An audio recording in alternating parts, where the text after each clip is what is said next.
Staff at French-owned Salatex and Irish firm Kingspan told a public inquiry into the disaster how profits were put ahead of employees from cladding company Arconic have refused to even attend the hearing. Grenfell resident Joseph John, a 29-year-old chef who fled from the 2017 inferno with his baby son Malachi in his arms, told The Sun on Sunday, "I think they cared more about money than the residents' lives.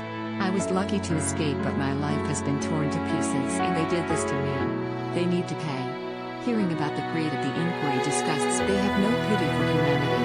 "I will never be able to move on until they are brought to justice." The fire in the 24-story West London Tower block on June 14, 2017, killed 70. Phase 1 of the public inquiry, which revealed lives could have been saved if the block was evacuated sooner, focused on cost-cutting carried out by Kensington and Chelsea County. The current second phase is looking at how the 1970s tower came to be in a condition that allowed the fire to spread. There have been allegations of widespread wrongdoing by the building supply companies, who are accused of rigging safety tests and selling products they knew were dangerous. French and UK police are monitoring developments to see if those behind the £8.7 million refurbishment of the block in 2016 should face criminal prosecution. This week, Claude Schmitt, president of Arconic's French subsidiary, finally agreed to attend the inquiry after pressure from campaigners. And he accepted the firm deliberately and dishonestly misled its customers about the cladding's safety. Dangerous to life. The company got a product certificate for its Renobon P aluminium composite cladding in 2008 by Building Standards body the British Board of Agreement,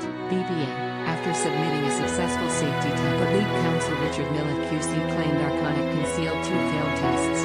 Schmitt responded saying fire safety testing wasn't my priority, but 2 Arconic employees told the inquiry they had repeatedly warned this cladding was potentially deadly. Schmitt also said Arconic did not alert customers to the dangers of its cladding after a tower block fire in Romania in 2009 because nobody died. Former UK sales manager Deborah French said that in May 2013 there had been talk of withdrawing its polyethylene core material after several high-rise cladding fires in the United Arab Emirates, where they were large. But Arconic decided not to, in part because it would have made less money selling the fire retardant. Former technical manager Claude Werrell said the Grenfell cladding should have been discontinued over 10. Werrell is refusing to give evidence, but last week his emails from 2010 were presented to the. In them, he warned colleagues the shortfall in the cladding's performance should be kept very confidential.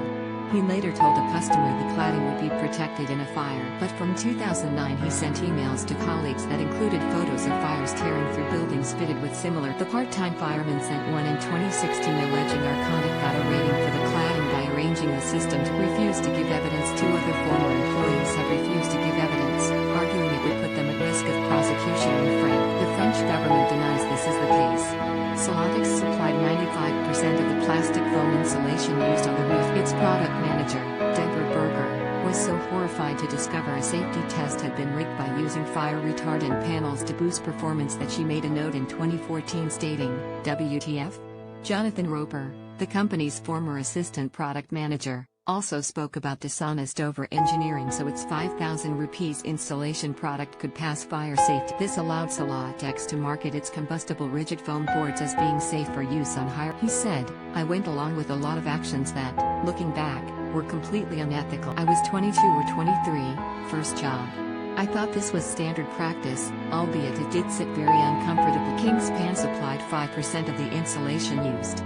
Tony Millichap, its technical head from 2010 to 2015, said he had no idea its Cooltherm K15 product burned ferociously during a safety. But emails suggest that Philippe, a former technical manager, was aware.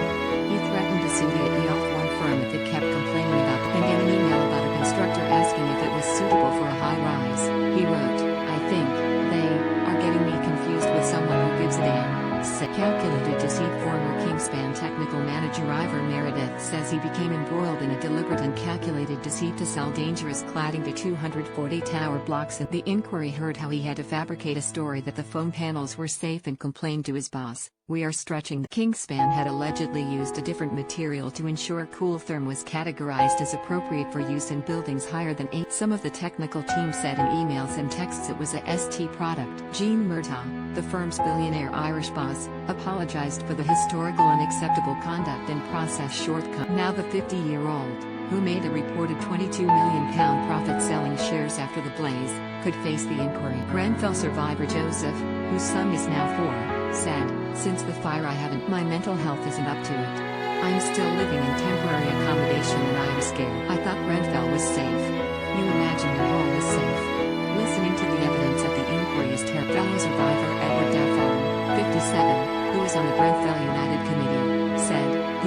didn't treat us, they deserve lengthy jail terms. Arconic, Salatex and Kingspan are worse than crooks and killers. They were so motivated by greed and profit they did nothing to stop this. It is unbelievably painful to listen to some of the Arconic witnesses have shown total contempt to the judicial process and have done little more than give no comment response. It fills the bereaved and survivors with an impotent rage. We deserve to hear those who are refusing to give evidence are nothing but gutless cowards. Solicitor Graham French, whose firm Russell Cook represents a number of survivors and bereaved relatives, told The Sun on Sunday, "Our clients want the truth about the causes of the disaster, and this is coming out as the inquiry, and they want justice for themselves and their loved ones and to ensure that an avoidable disaster like this is never." The inquiry is due to continue for at least another year, with a report expected to be published months